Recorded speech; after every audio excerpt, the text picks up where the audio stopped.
podían haber fabricado procesadores que corrieran a 10 GHz, pero pues eso implica que entonces tendríamos que tener un sistema de refrigeración, tal vez con nitrógeno líquido y todo eso, ¿no? A lo mejor estoy exagerando un poco, pero lo que quiero es que se entienda la idea, ¿no? ¿Cuál es la solución a eso? Entonces, eso volvía a los dispositivos inviables, ¿sí? Bueno, nosotros queremos procesar a mayor rapidez, pero si incremento la frecuencia de reloj demasiado, entonces mi dispositivo se va a calentar mucho más, ¿sí? Y entonces necesito un sistema de enfriamiento pues muy sofisticado y entonces me va a salir muy caro y se vuelve inviable. ¿Cuál es la solución a eso, compañeros? A no incrementar demasiado la frecuencia de reloj, pero aumentar la velocidad de procesamiento. ¿Cómo le haríamos? Meter paralelismo, ¿no? O sea, más núcleos. Exactamente, incrementar el nivel de paralelismo con dispositivos multinúcleo, ¿sí? Entonces, los procesadores entonces ahora se hicieron multinúcleo, 2 núcleos, 4 núcleos, 8 núcleos, hay hasta 10 núcleos o más, ¿no? Y entonces en cada núcleo la frecuencia de reloj no se eleva demasiado, se mantiene, digamos, en 2 GHz, ¿sí? Con un reloj de 2 GHz es muy fácil o relativamente fácil mantener el sistema de enfriamiento a un nivel que sea viable, ¿sí? Entonces la velocidad de procesamiento pues se incrementa, se multiplica, ¿no? De acuerdo al número de núcleos. Claro, estamos incrementando el nivel de paralelismo del sistema, es la solución, ¿sí? Bueno, entonces, la arquitectura general de un sistema con microprocesador. Entonces, a modo de, simplemente de resumen, ¿no? Dentro del CPU pues está la unidad de control, registros, unidad de procesamiento, ¿no? Todo temporizado con el reloj del sistema, hay módulos de entrada-salida y la memoria del sistema. Bueno, vamos a descansar un momentito, ¿eh?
Bueno, ya se fue el comprador del fierro viejo. Entonces, el lunes ahora sí ya voy a, voy a estar en Upita. Ya solo voy a ir en el horario de clase, más para impartir la sesión virtual. Ah, sí, entonces aquí tenemos este, los dispositivos de entrada-salida, ¿sí? Aquí haciendo hincapié en que deben tener también modos de trabajo de alta impedancia, ¿sí? Para no crear conflictos en el bus, ¿sí? Entonces, por ejemplo, si estos dos dispositivos quieren comunicarse con la CPU, no lo pueden hacer al mismo tiempo, ¿sí? O es uno o es otro. Entonces, pues de ahí, pues la unidad de control debe darles el turno apropiado a cada uno de ellos, ¿no? Para que solamente tenga acceso al bus, ¿no? Entonces, la unidad de control pone en estado de alta impedancia el dispositivo que va a estar inactivo, ¿sí? Y habilita el dispositivo que va a estar activo, transmitiendo o recibiendo información de la CPU, ¿no? Aquí también otra forma de ver la arquitectura, ¿sí? Tenemos entonces el bus de direcciones, bus de datos, bus de control, RAM de programa, RAM de datos y la ROM, ¿sí? En una arquitectura de computadora, ¿sí? Ya sabemos, la RAM de programa es, este, bueno, pero bueno, sí, sí, sí, la ROM, ¿para qué serviría en una computadora?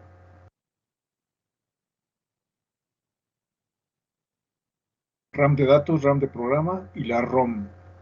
¿Qué función cumple la ROM? Es una memoria de solo lectura. No la pueden, solo la pueden leer, pero ya no la pueden reescribir. Pues ahí es donde tiene todas las instrucciones, ¿no, profe? Ajá. Sí, ahí es donde va el programa que introduce el programador. Aunque digamos que aquí hay una pequeña inconsistencia, ¿no? Bueno, tenemos RAM de programa, RAM de datos. El programa debe ir en una memoria, este, realmente de solo lectura, ¿sí? Aquí podría ir, por ejemplo, en vez de la RAM, debería ser una EPROM, ¿sí? O una flash, donde vaya el programa que nosotros como programadores introducimos al sistema, ¿sí? Ya sabemos que ese programa mientras se está ejecutando no se modifica. Entonces aquí, en vez de RAM, ahí sí le pueden corregir ustedes, pónganle ahí que mejor es una flash o una EPROM, ¿sí? O EPROM, doble E. Y la ROM, que sigue, ya habiendo corregido esto, o sea, EPROM, RAM y ROM, ¿sí? De todas formas requerimos una ROM que solamente viene programada de fábrica, ¿sí? ¿Qué vendría en esa ROM?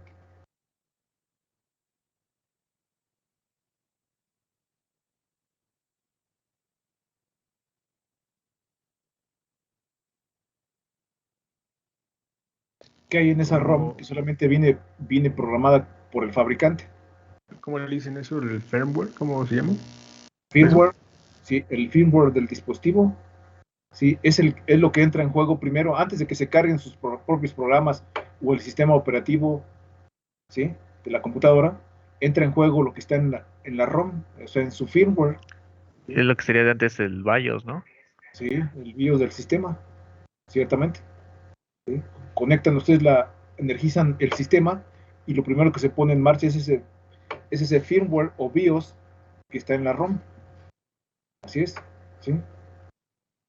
Sí, así de, voy detectando teclado, ratón, discos duros, mi Así es, procesador, ventiladores.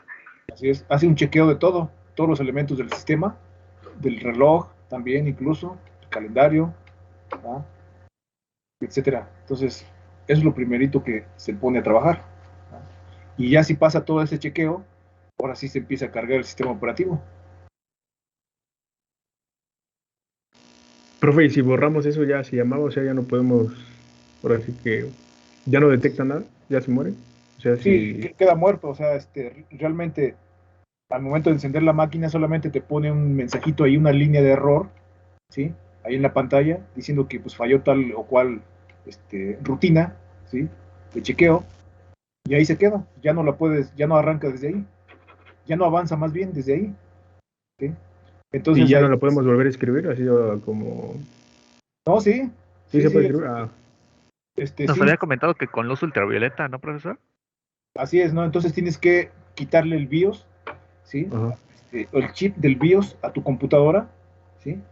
Y dependiendo, ¿no? De, de cuál sea el fabricante de tu computadora, ¿sí? Entonces tú puedes ponerte digamos, puedes entrar al sitio, al portal del fabricante, puedes descargar, ¿sí? Esto funciona en algunos fabricantes, ¿no? ¿Sí? Descargas el BIOS y puedes reprogramar. Si la memoria se dañó, puedes reprogramar otra, ¿sí?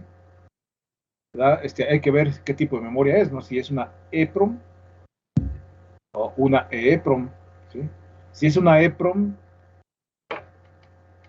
bueno, lo primero que intentas es borrarla con luz ultravioleta y reprogramarla otra vez, cargándole el firmware que te da el fabricante. ¿Sí? Si es una EEPROM EE, pues la puedes volver a reprogramar con un programador.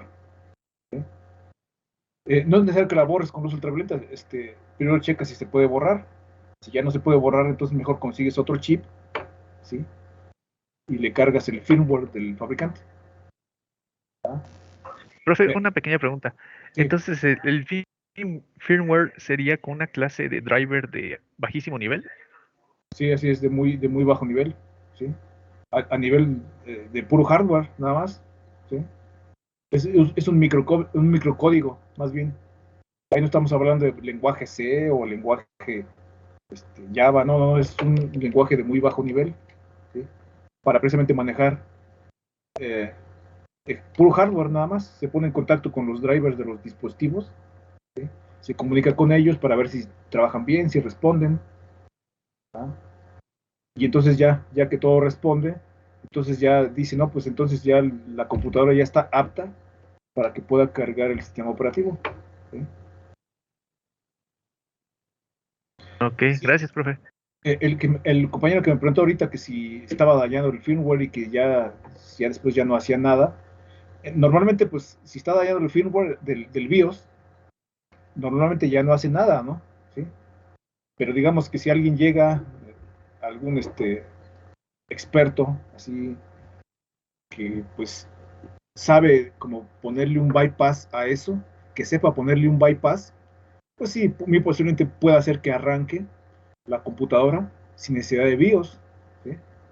Pero normalmente pues no, la gente común, bueno, que no tenga tanto conocimiento del sistema, tipo hacker, pues no puede hacer que arranque sin BIOS, ¿sí?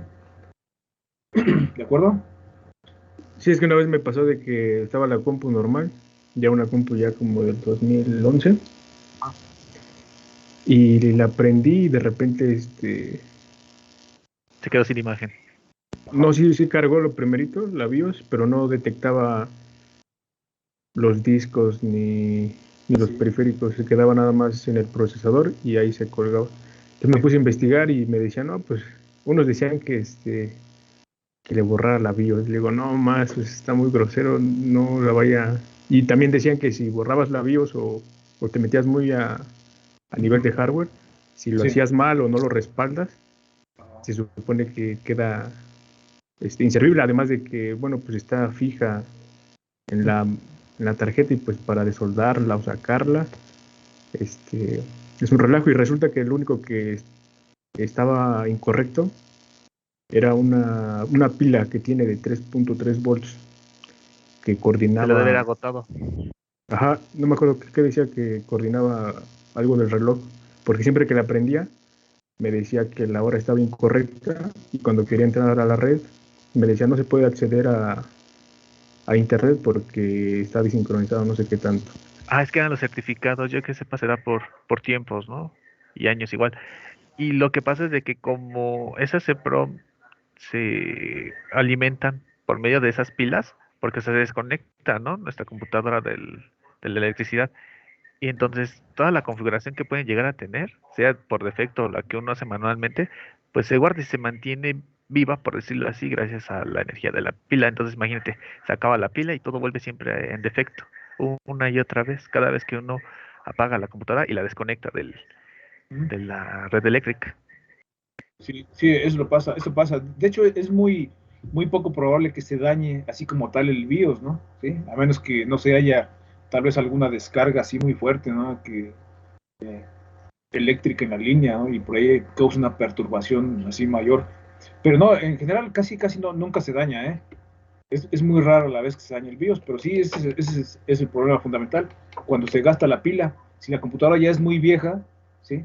Ya es muy vieja y si de buenas a primeras empieza a fallar, que ya no quiera cargar el BIOS, entonces sí, lo principal es checar la pila, ¿no?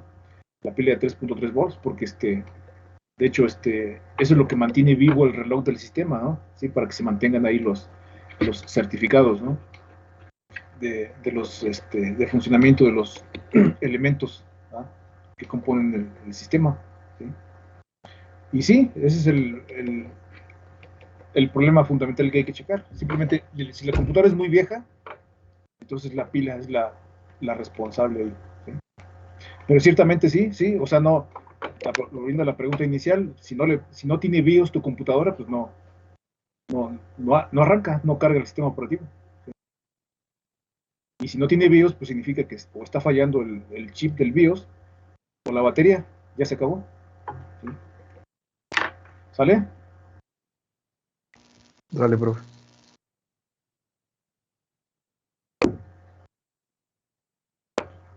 Ok, entonces aquí tenemos el decodificador de direcciones.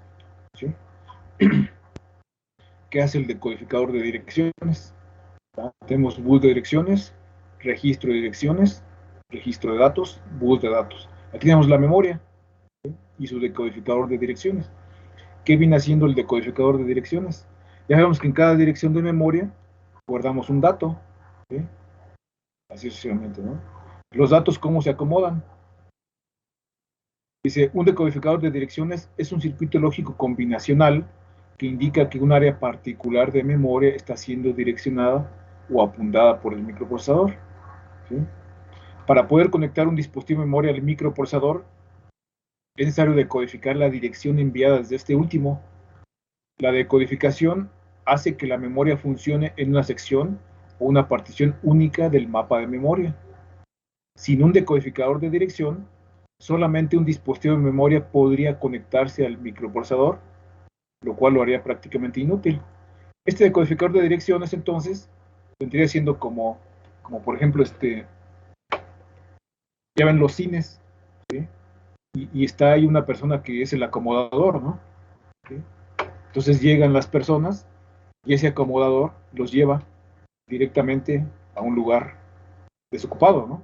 ¿Sí? Entonces es la función que viene haciendo el decodificador de direcciones, si no, pues sería un completo caos estar escribiendo datos en la memoria sin un orden, sin el orden que precisamente introduce el decodificador de direcciones. ¿Sí? Bueno, aquí tenemos otra perspectiva de la arquitectura de la CPU, ¿sí? Donde está su elemento principal, que es la ALU, ¿sí? Los operandos de la ALU, primer operando, segundo operando. El primer operando a veces también es el acumulador. En otras arquitecturas, el acumulador está a la salida de la ALU, ¿sí? Y además tiene un primer operando, ¿no? Pero bueno, aquí le dieron una cierta simplicidad y colocaron como primer operando el acumulador. Este acumulador entra en juego cuando hacemos, por ejemplo, una operación muy básica que es la multiplicación, que es la acumulación de muchas sumas, ¿sí? Para eso nos sirve aquí en este caso el acumulador, ¿no? Todo con acceso al bus de datos, ¿sí? Líneas de control y el registro de estado, ¿no? La I que representa es la bandera I, la bandera Z, la bandera C y la bandera V.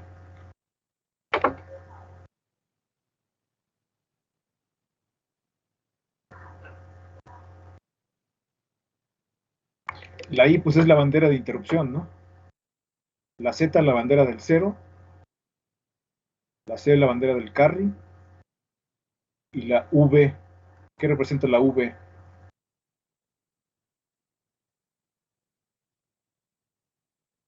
Es otra bandera, ¿no? No recuerdo, profe. ¿Quién sabe? Overflow, ¿no? Del overflow, sobreflujo. Ah, Así es, ¿no? La bandera del sobreflujo. ¿Qué es un sobreflujo? Es cuando haces una operación aritmética y el resultado es tan grande que ya no se alcanza a representar con los bits del bus de datos, ¿no? O los bits de los registros, ¿sí? Entonces ahí hay un sobreflujo. Y es necesario encender esta bandera del sobreflujo porque el resultado entonces que estás obteniendo es erróneo, ¿sí? Hay que avisar de alguna forma.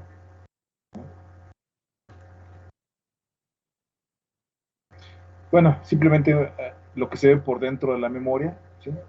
Dirección y dato, ¿sí? Por ejemplo, esta instrucción AND, A, y esté operando, significa operación AND con el contenido del acumulador y el dato FF. Y entonces, pues aquí vemos, ¿no? En esta dirección de memoria se guarda el código de operación, en esta otra dirección de memoria, en la siguiente dirección de memoria se guarda el dato, y eso significa hacer esta operación. Correspondencia entre dirección y datos en la RAM.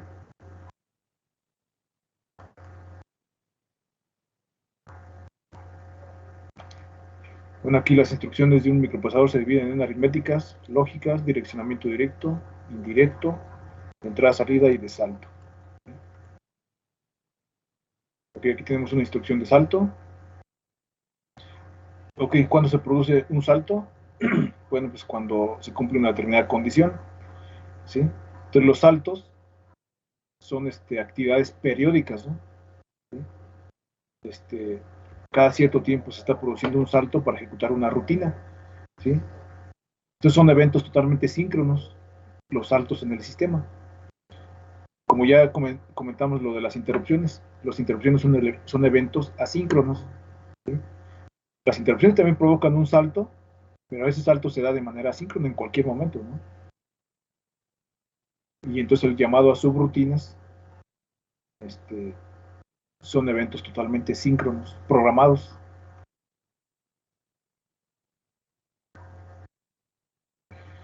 Bueno, entonces, sí, incluso hay más tipos, ¿no? de instrucciones, ¿no? que se manejan, ¿no?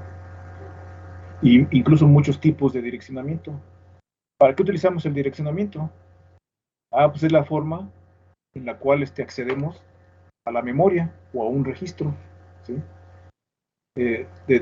Usando un tipo determinado de direccionamiento, podemos acceder a la memoria RAM, ya sea para leer un dato desde ahí o para escribir un dato. O también para acceder a un registro, ¿sí? Leer un dato de un registro o escribir un dato en un determinado registro. Entonces, los direccionamientos los utilizamos para comunicarnos apropiadamente con la memoria, ¿sí? En direccionamiento directo, pues utilizamos datos específicamente y los colocamos de manera directa, así como menciona el vocablo, ¿sí?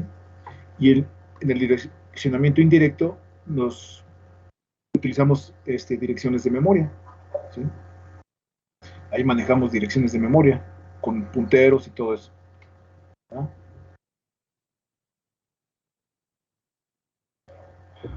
Ok, entonces a ver qué más sigue. Sí, yo creo que aquí podemos ir apoyando la lectura.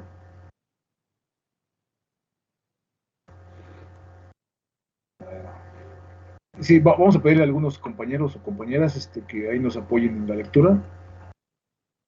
A ver, vamos a ver, quien sea, no es nadie en particular, nada más para que no se duerman, ¿no? Ya me lo terminamos. El microprocesador es un circuito integrado que contiene una CPU, la cual contiene una unidad de control que interpreta las instrucciones y el cambio de datos que las ejecuta. Ok, sí, gracias. A ver, usted mismo, de una vez.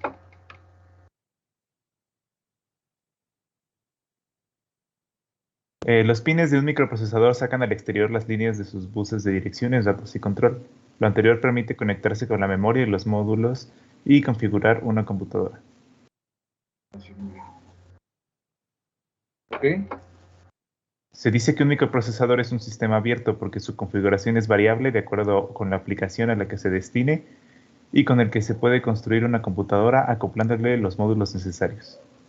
Sí, entonces es una característica principal de un sistema con microprocesador, que son sistemas abiertos, ¿no? Entonces, colocan microprocesador y ustedes pueden expandir todo el sistema, ¿sí? Colocándole pues la cantidad de memoria que pueda direccionar, ¿sí? Innumerable cantidad de periféricos, ¿no? Y más elementos, ¿no?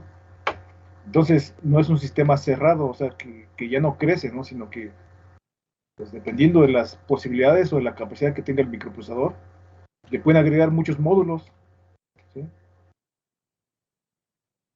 lo que no sucede con el sistema con microcontrolador, que ahí decimos que es un sistema cerrado, ¿sí? Ya todo viene, digamos, encapsulado de fábrica, ya listo para resolver tareas específicas, ¿sí? Entonces, por más que quieran o por más imaginación que se tenga, no podemos expandirlo. No podemos expandir un sistema con microcontrolador tal y como hacemos con un sistema con microprocesador, ¿sí? ¿De acuerdo? Ambos sistemas ya habíamos comentado de que no resuelven al 100% los problemas, ¿no? ¿Sí? Muchos problemas se resuelven mejor con un sistema con microprocesador y muchos problemas se resuelven mejor con un sistema con microcontrolador, ¿sí? Y bueno, pues ahí tenemos ese esquema, ¿no? ¿Sí? Que ya lo hemos comentado. Tenemos los periféricos, cada periférico debe tener su controlador, ¿sí? Y todos tienen acceso al bus de direcciones, bus de datos y bus de control, ¿tá? Entonces, por ejemplo, utilizándoles la idea del hacker, pues bueno, un hacker entonces puede acceder al microprocesador para leer qué está haciendo ahí, simplemente suplantando un periférico, ¿sí? Tiene directamente acceso al bus de direcciones, datos y control, ¿tá? Pero bueno, así está el sistema.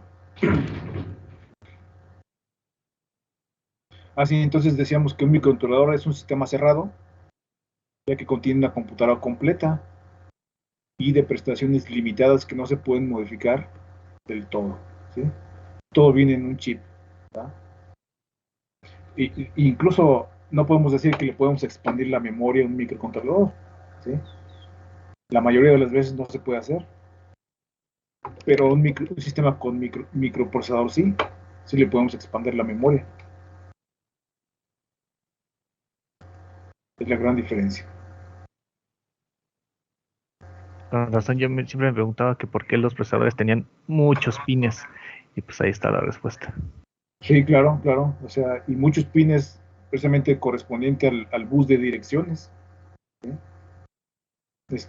Entonces, dependiendo de eso, pues puede haber buses de direcciones de 40 bits, ¿no? Y entonces tú puedes hacer el cálculo de cuánta memoria puede direccionar con 40 bits, ¿no? Y es muchísima, ¿no? Muchos gigabytes, incluso terabytes podría direccionar, ¿no? Ok, vamos con otro compañero, para que nos ayude aquí. A ver, vamos con una compañera, Karina Abigail González. Sí. ¿Puede apoyar ahí en la lectura? ¿Perdón? ¿Puede apoyar aquí con la lectura, compañera? ¿Sí ve la presentación? Sí. En la práctica, cada fabricante de microcontroladores oferta un elevado número de modelos diferentes, desde los más sencillos hasta los más poderosos. Es posible seleccionar un microcontrolador considerando la capacidad de la memoria, el número de líneas de ES, la cantidad de unidades funcionales que tiene, la velocidad de funcionamiento, etc. Así es, elementos principales, ¿no? Del microcontrolador aquí. Fíjense, el reloj principal, ¿sí? Dependiendo de la gama del microcontrolador, pues podemos seleccionarlo basándonos en su reloj principal, ¿sí? Por ejemplo, el microcontrolador que vamos a simular en el curso tiene un reloj de 8 MHz, ¿sí? Pero ese reloj, fíjense que poniendo en marcha un dispositivo que se llama PLL dentro del dispositivo, esos 8 MHz los podemos elevar hasta 72 MHz. Entonces, obviamente, para agilizar los procesos, ¿no? Y bueno, ya nos va a alcanzar tiempo para leer todo, pero ya nada más nos quedamos aquí. El reloj principal es un criterio de selección del microcontrolador. Memoria de instrucciones y datos, on chip, que está dentro del dispositivo. Memoria de programa, ¿sí? Tipos de memoria de programa puede ser ROM con máscara, o una OTP, que se programa solo una vez. O sea, hay microcontroladores que nada más se pueden programar una vez. Como quien dice, nada más los quemamos una vez y ya quedan programados así para el resto del tiempo, ¿no? O si viene con EEPROM, o EEPROM, o Flash. La Flash es la más común, ¿sí?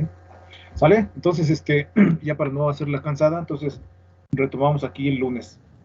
Y ya el lunes, pues ya voy a estar allá en Upita un rato. ¿Hay alguna última pregunta antes de cerrar la sesión, compañeros? Yo, profesor, al momento de instalar el micro C, se termina de instalar, ¿no? Todo el programa base y nos da todavía algunas opciones. Esas sí se deben de instalar también, ¿verdad? Porque yo esquipié una sin querer. Ajá.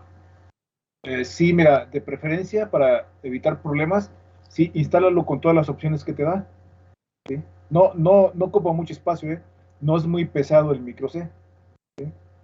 Pero sí para evitar problemas, instálalo con las opciones, todas las opciones que te marca ahí. Ok, ok. Si alguien no sabe qué hacer con el punto DLL de la licencia, solo es cuestión de pegarlo, bueno, copiar y reemplazar en el archivo. Bueno, les deja Así un es, acceso directo, ¿no? Después en la instalación le dan clic derecho, después en abrir ubicación y ahí lo pegan, le dan copiar y reemplazar y listo.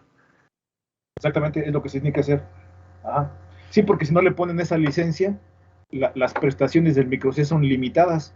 No, casi todos los programas que hacemos funcionan con el demo de micro C. Sin embargo, hay algunas aplicaciones, por ejemplo, cuando utilizamos transformar rápida de Fourier, ¿sí? Demanda más espacio de código, ¿no? Y ahí sí nos marca el error de licencia.